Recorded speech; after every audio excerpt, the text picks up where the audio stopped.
Hi, this is Matt Towers with CPA.com. Joined this morning with Jason Miller and Meg Hampton from Anglin Reichmann Armstrong. Good morning. Morning. Good morning. Excited to have you here. So last fall, it wasn't just the three of us. It was me and then a team of you, including Jason and Meg from Anglin, who were on a webinar that we did called Staffing and Cultural Challenges in Attest Services. And so what we're on the line to do today is talk a little bit about how things have progressed since then. I know the last few months have kind of been challenging times. So we're going to kind of dig in a little bit on some of the positive outcomes from really what are some changes that we've all kind of had to go through. Right. Before we get to that, though, Jason, do you mind taking a moment to just describe your firm a little bit and your Attest Services team? Sure. Thank you, Matt. So again, our firm's Anglin Reichmann Armstrong. We're headquartered in Huntsville, Alabama. We have a second office in Pensacola, Florida, and then we've got consultants and remote employees in several other states. Our audit group is, typically 10 to 12 people, depending on how many we rotate through the pool.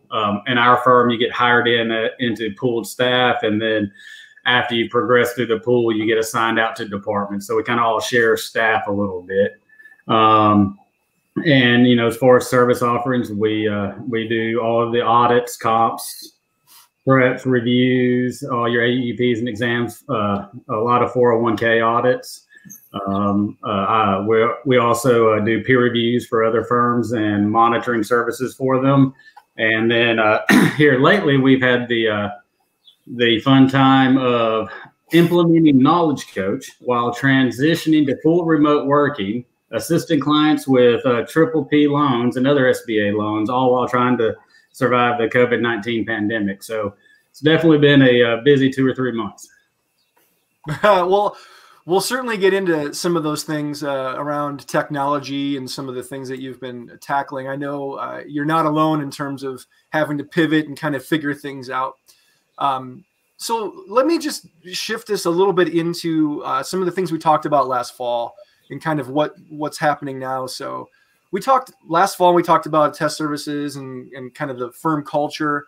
We talked about technology, recruiting, training, empowering staff, workflow. So that was fall. So we fast forward several months. Here we are today.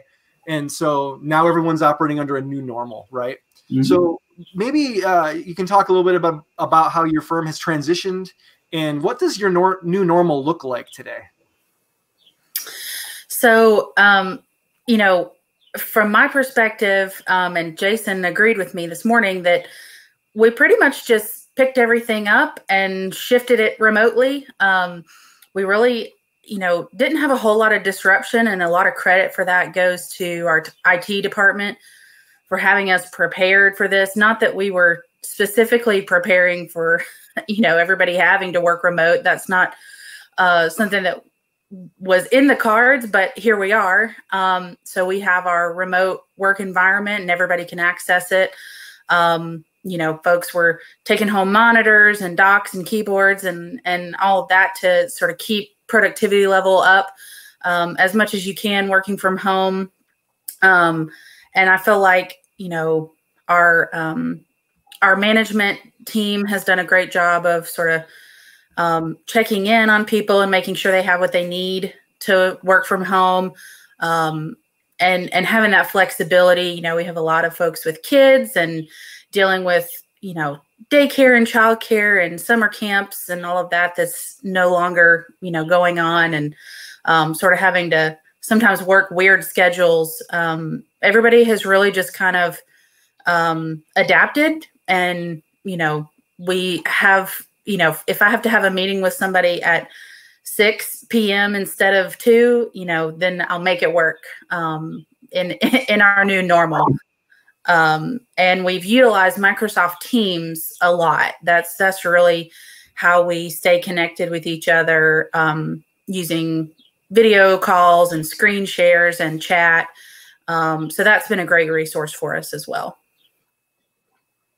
Yeah, the funny thing is, at least from what I've noticed, at the kind of when remote work first started happening for us, and I've talked to other people about this, it's funny how people's setups at home started a certain way, but then I think once we realized this was going to be a longer haul, like things changed. So I went from, maybe just one monitor, and now I have a standing desk and I've got multiple monitors. So, you have to kind of enable yourself or get to a point where things are more comfortable and reasonable, right?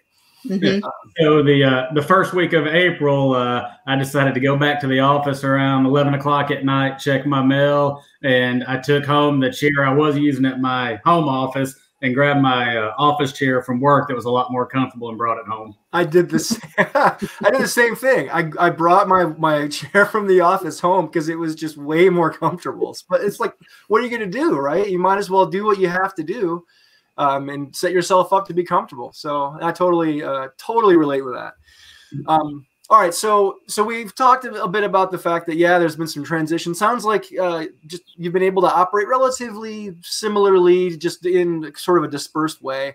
So what have you noticed in terms of maybe some of the things that have changed that have been positive? So I've seen some things myself, but I'm curious on your side, what has happened through this disruption or through these changes that maybe was an unexpected positive outcome for you?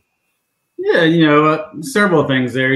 As Meg and I said, we felt that overall it's been fairly seamless for us in our specific circumstances. Now then, that doesn't mean that there hasn't been a whole lot of hard work that's gone in behind the scenes by our operating committee and our IT committee and then the IT department, as a whole. And so some of the things that came out of that is early on in this process, we realized that this might be a little bit longer. So we spent the extra time to build out some enhanced RDS and remote work resources, which is going to make remote work even more efficient when some of us are back in the office and we're not all having to use the system.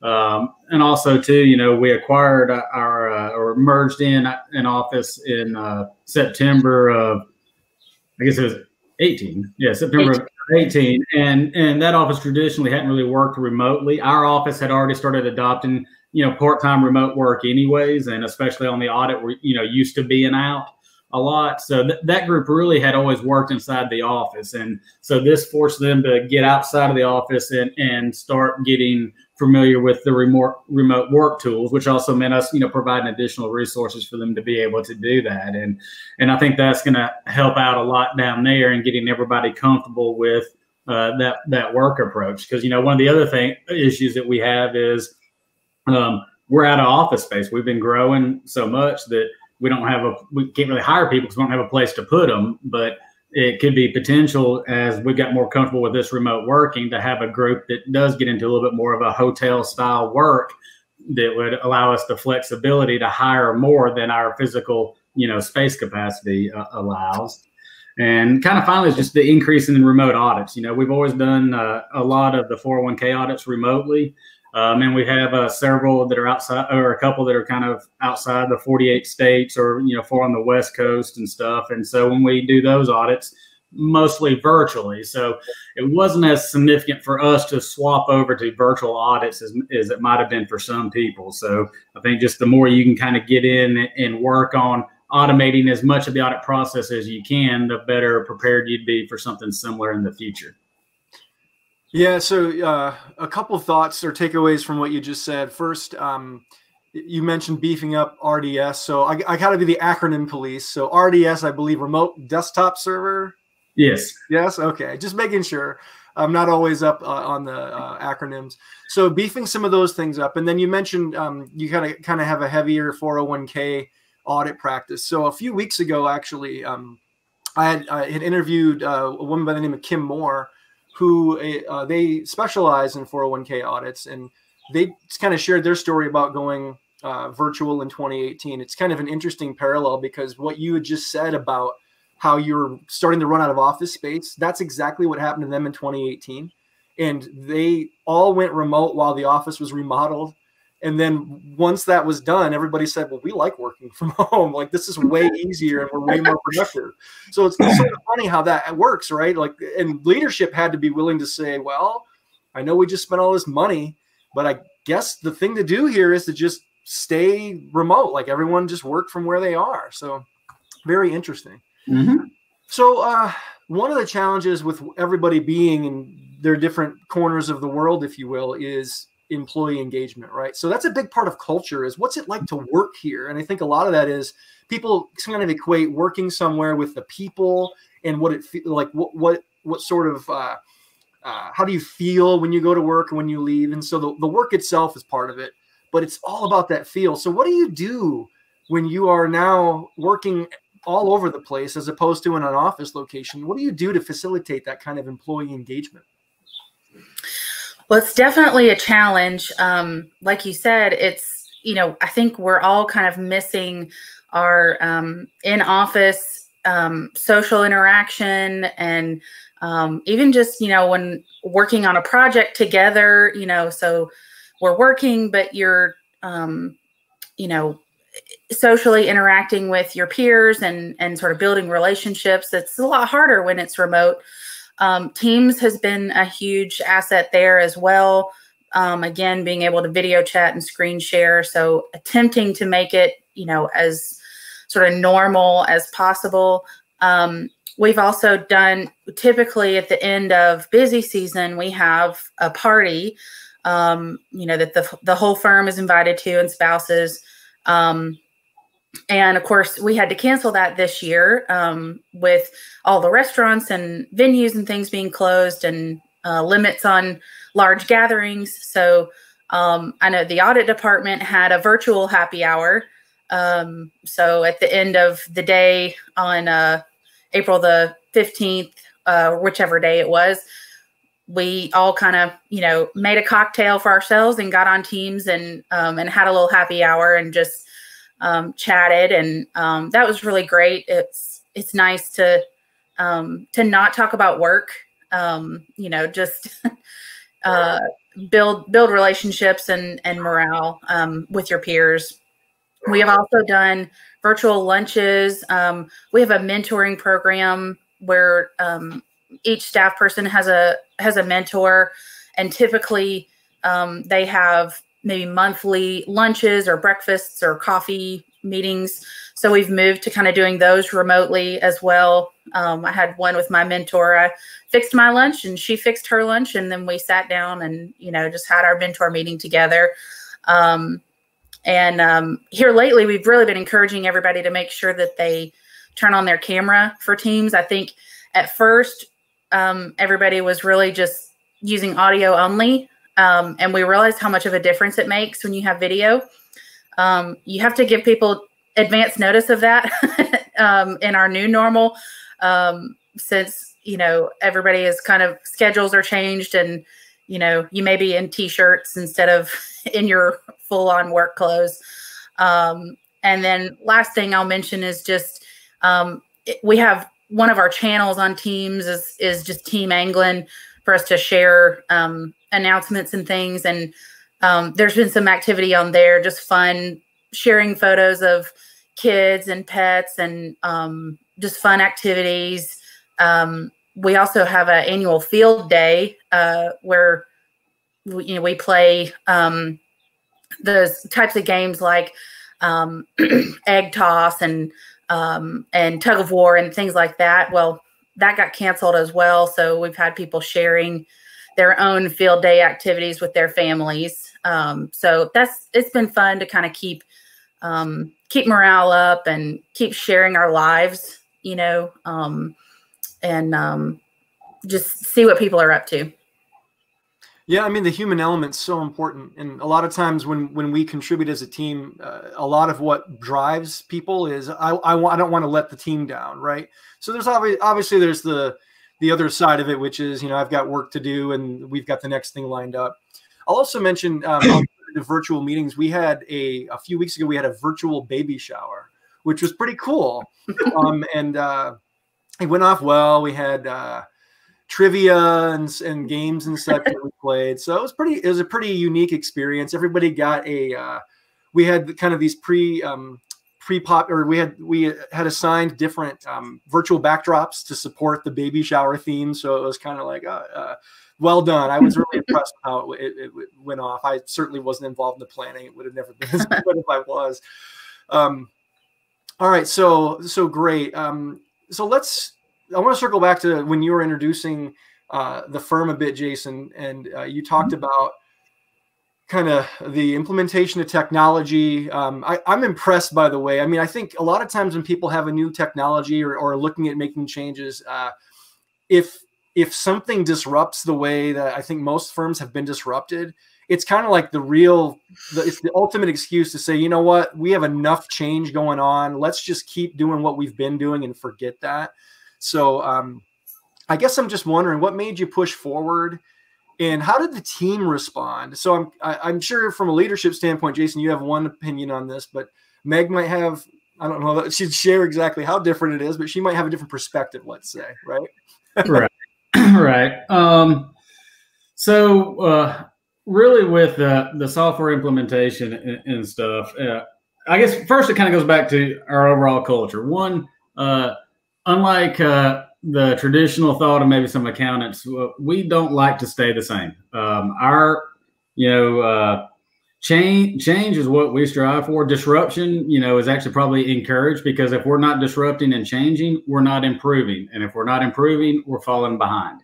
So that kind of sets out kind of the tone at the top. And even when I asked Meg about this, kind of her first response to me was, I was reading that, I was thinking through this, and I never really thought about it. And that's kind of what I think our thought logic was, is we never really considered abandoning the transition. We'd already gone through, we'd been working for almost a year to set this up, to get it done as seamlessly as possible and have our go live date on May 1 to fit into our full transition plan. I think we talked about that a little bit more, in the full presentation, we did in the fall. But one of the things that the software rep and I talked about on the front end was, there's no such thing as a smooth implementation. When you get bumps in the road, what you really got to do is remember the overall end goal. The end thing process is, we weren't happy with what we had. We wanted to move to for several reasons. So just kind of keeping that in mind, knowing that if we abandoned the process, we would have given up all the work that we'd put towards it and then gone back to something we didn't like anyway. So I think the logic just seemed a whole lot easier, just to kind of keep pushing it through, and maybe just kind of cross our fingers that our bump in the road was the COVID-19 and really what it kind of did, it made it a little bit more difficult to obviously to brainstorm and do that, but we just got into group teams meetings and did that. So it may have prolonged the process. I think we went live more like May 15th instead of May 1, but considering everything that's going on, I'd count that as a win. Well, yeah, I would also say, just for a statement of the culture is one, like Meg's comment, like it didn't even dawn on me, like I didn't even think about it. And I think that that's a testament to the fact that you look at technology in a way where it's like, is this going to help? Is it not going to help? Let's investigate.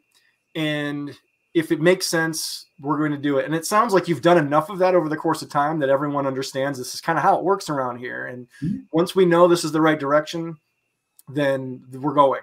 And let's just, everybody, buckle up, we're going, which is pretty cool. Well, what really helped a lot is, after we'd kind of made the final decision, I kind of stepped back a little bit more and really put it in the hands of Meg and then Leanne, who's another one of our supervisors. And the two of them really championed the process and really took ownership of it. And them taking ownership of it, I think played a big part in what we've done as well. When we met, Jason, at the peer review conference last year, AICPA peer review conference, I know we talked, the technology was a pretty significant part of our discussion. And so I learned quite a bit about your philosophy and your desire to kind of continue looking to see what's out there. And so this idea of disruption as a good thing makes sense to me, in terms of, if you're kind of staying status quo, everything else around you is probably moving forward and you're not realizing it. Mm-hmm. But knowing that about you with technology, it's remiss if I don't mention, because you talked about 401k audits. So CPA.com, Caseware, and the AICPA, we're on the verge of releasing our on-point EBP product. So it's dedicated to employee benefit plan audits and so forth. So I'll be really bummed if you don't kick the tires a little bit and take a look and see what it might be able to do. I probably will. One, just to evaluate to see if it's something that would be easier for us to move to. I mean, you do have to balance that with the offset of having to know two systems. But as you and I have talked, OnPoint's continuing to add service offerings. So eventually in the shorter term, it would be a full encompassing system for all the different service offerings and specialized industries. But, from when we looked at the OnPoint PCR, one of the things that we noticed about it is it does really help, especially from my perspective as a peer reviewer. I think it's a big benefit too to some of the smaller firms or firms just getting in something for the first time. When you get into these larger softwares like your Knowledge Coach and your PPC and those platforms, there's a lot of tools in them, and sometimes that can be confusing to firms just getting into the service offering. And I think that the way that the OnPoint process maps it through and guides you through it, I think you're a lot more likely to end up with an audit that meets the quality control standards going through that for the first time than probably in one of these other softwares. But we'll have to test it out to see. Yeah, I don't mean to digress. I just know I know kind of how you think as it relates to technology, and so I had to jab a little bit there because I know we're really excited about the OnPoint EVP release coming up. All right, so final thoughts and question for you guys. So through all this, kind of since we talked last fall, and some again the shifts that everybody's had to take place, can you think of any one critical lesson or any main learning moment or learning point over the last few months as you've adapted to this new normal that comes to mind? Anything there? Absolutely. I mean, I think the key is communicate. We're not in the office where I can just run over next door to Leanne's office and check with her on something, or run into somebody else when I'm going to the kitchen and say, oh, hey, I meant to talk to you about such and such. So the communication, that has all changed, and but the level of importance of it has not changed. So, really proactively thinking about communication, and also checking in with our staff. Again, I can't just run over to their office and, make sure that they're good or check in with them. So, remembering to send them a chat or jump on a screen share with them and see how they're doing. We have some folks who have really transitioned very well to the remote work and managed their stuff. And then we have some folks that, it's not where their comfort level is. And so they've struggled a little bit with it. So definitely just making sure to check in with them, and not just professionally, workflow wise, but also just personally and seeing how they're doing. A lot of times that kind of stuff, those, seeing how people are doing happens at lunch or just chatting in the office. And so we don't have those opportunities really anymore to kind of see what's going on in people's lives and how they're doing. And so really just making it a point to check in with them and make sure they have what they need, and see if they're struggling with anything. And, using Teams and the phone for non-work stuff. It's okay to just, send somebody a Teams invite just to chat, it doesn't have to be work related, or take a few minutes at the end of your work conversation to just chat for, a few minutes. So just as you would, in the office by the water cooler or wherever. Yeah, I couldn't agree more. I mean, I'll randomly send somebody a link to a YouTube that I think will make them laugh. You never really know what kind of day somebody is having. It's a lot harder. Like, you have to force these interactions. You really do. Right. But it starts to feel kind of natural. And the other thing too is some people, when you're in an office, have a poker face, and so you can't tell how they're doing. But other people, they wear it on their sleeve. But when you're virtual, you really have to make that effort. But ultimately, nobody wants to suffer in silence. And so it's good. It's good to have these moments, these touch points. I completely agree with you. Jason, Meg, thank you guys for taking the time to talk. I think this has been a great update. It's good to hear how things are going. I'm glad that you're plowing forward with relative success there, and I'm sure we'll have a chance to catch up again in the future. But thanks again, appreciate it. We'll see you, I guess, next time.